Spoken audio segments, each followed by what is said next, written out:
为啥结婚？结婚我就穷了。我跟现在绝大部分的90后都差不多，不结婚、不生子、不买房、不买车，现在就想过这种4大皆空的生活。我有这几十万，我一个人过了，我觉得太快乐了。我为什么要结婚？找个人可以不孤独了，还可以一块挣钱。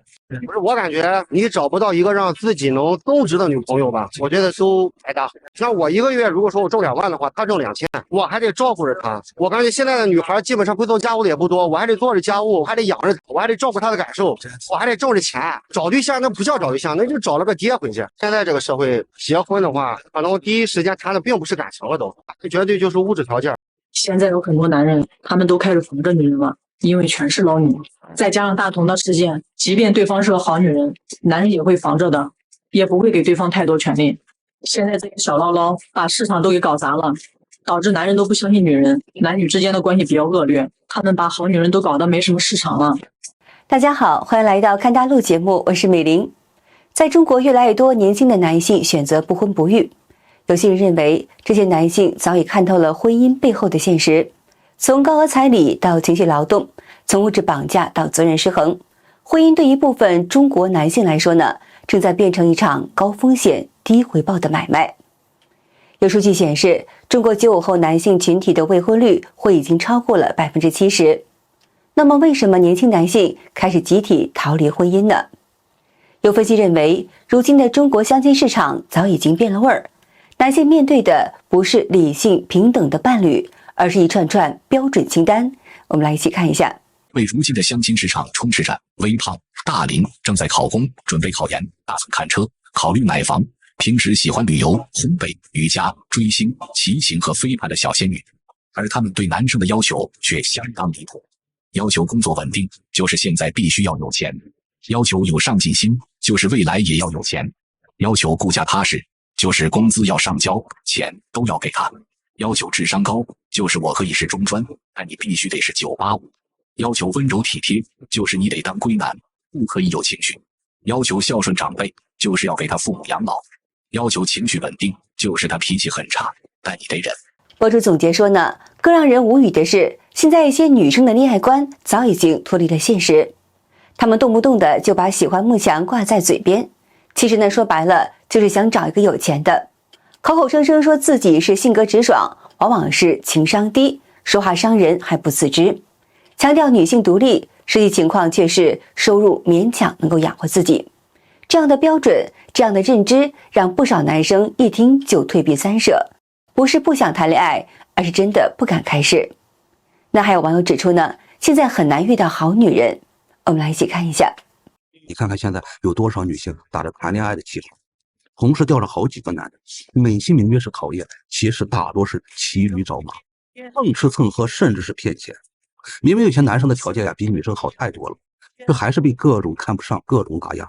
就算好不容易碰上一个正常的女人，几年的时间谈恋爱、吃喝玩乐、车接车送、红包送礼，导致很多男性钱包都被掏空了。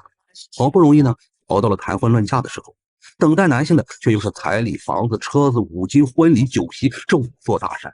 博主表示，这还仅仅是开始，别以为花光3代人的积蓄，办完一场风光的婚礼，人生就从此安稳了。这要是选错了人，接下来的麻烦才是刚刚开始。比如一结婚就得把工资卡上交，生活中3观不合引发的争吵不断，日复一日的情绪消耗让人身心俱疲。再比如呢，有的妻子总爱和闺蜜相比较，越比越觉得自己嫁错了人，却很少认真沟通或者反思问题的所在。上述的每一个阶段对男性来说都是一次劝退。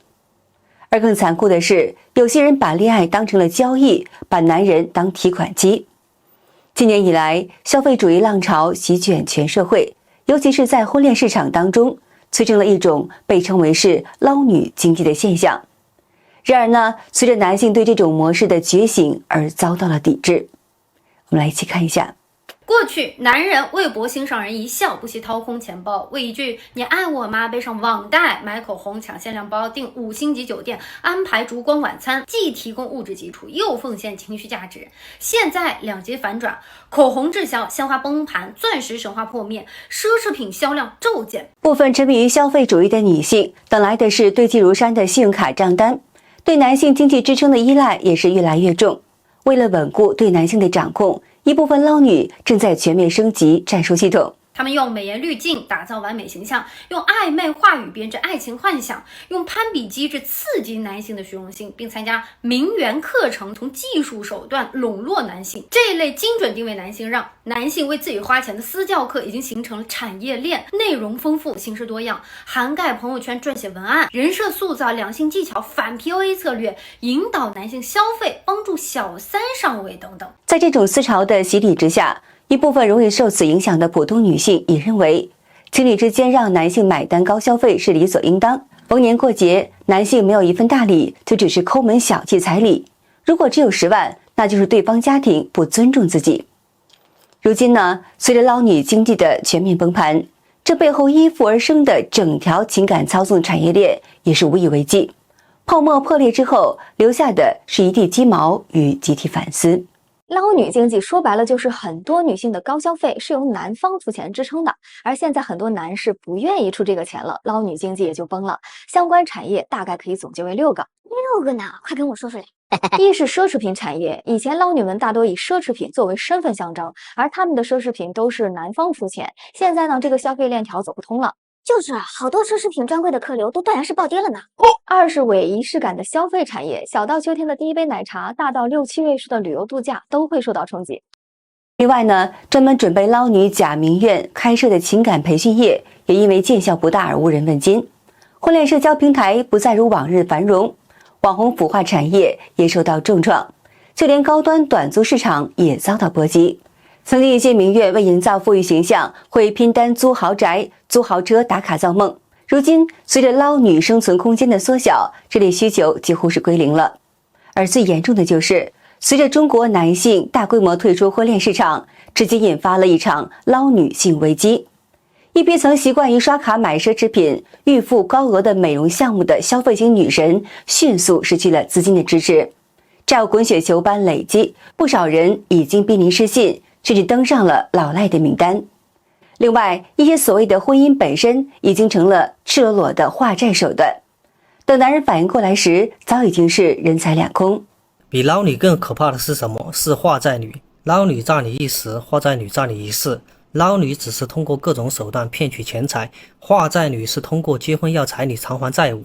化债女结婚化债的乱象在以后或许会迎来高峰期，他们在选择搞对象和搞钱之间选择了搞对象的钱。没有跟你们开玩笑，大量的化债女经济信用卡负债已经逐渐开始爆雷了。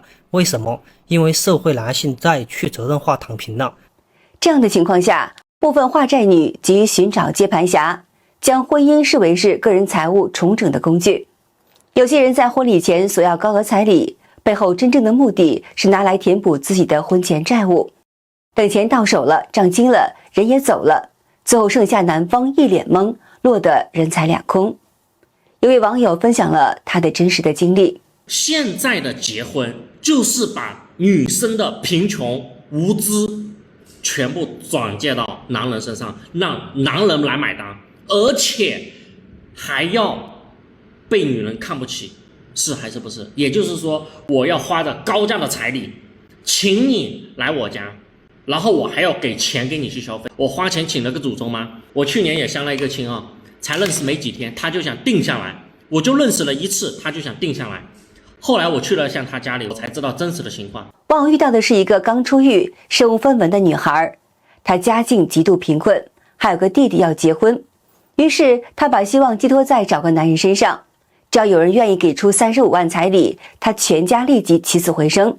不但弟弟有婚可结，家里也能重回主人的地位。网友直言，谁愿意做这个接盘侠呢？这就是当下婚恋的真实的写照。外界认为，种种原因将导致中国的结婚率越来越低。中国目前的单身人数超过2.4亿人，其中单身青年人数已经达到1.34亿。在25岁到29岁之间的城市青年中，单身率已经高达56.9%。这些数字还只是开始，过不了多久，中国的结婚潮很可能会彻底结束。到今年年底，我国单身人口预计将突破3亿人，这比整个日本人口的2倍还要多。2024年的结婚登记数已经快要跌破800万对。到了2025年，我们的年轻人就要彻底摊牌了，婚姻再也束缚不了新时代的年轻人们。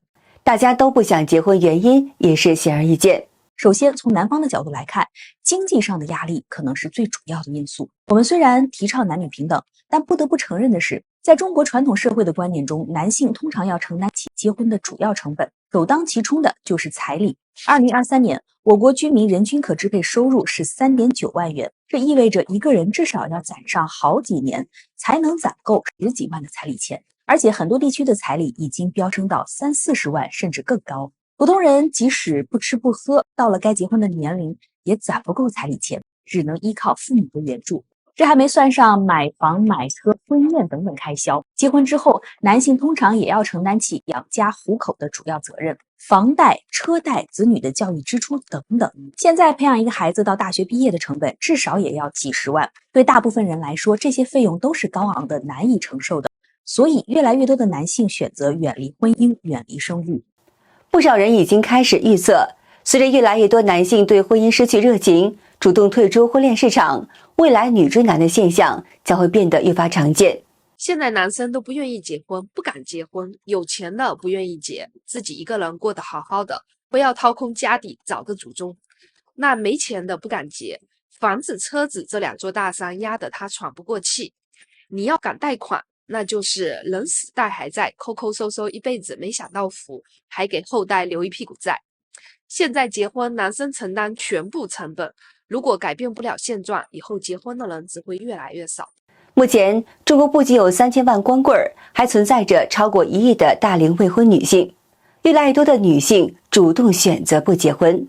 据统计，2022年全国本科招生468万人，其中女性为295万。而男性仅为173万，这意味着如今的大学本科学历中，男女比例几乎达到了1:2的差距。硕士、博士也是如此。在高学历女性看来，不依靠男人也能获得高质量的生活，那么她们也就没必要承担结婚的风险了。另一方面，就是因为资本的推波助澜，捧杀了一部分单身女性。在消费主义、甜宠剧、玛丽苏小说的洗脑下，部分女性的择偶门槛越来越高，甚至达到不切实际的程度。条件再普通的女性也会幻想着遇到白马王子，这也是单身女性越来越多的原因之一。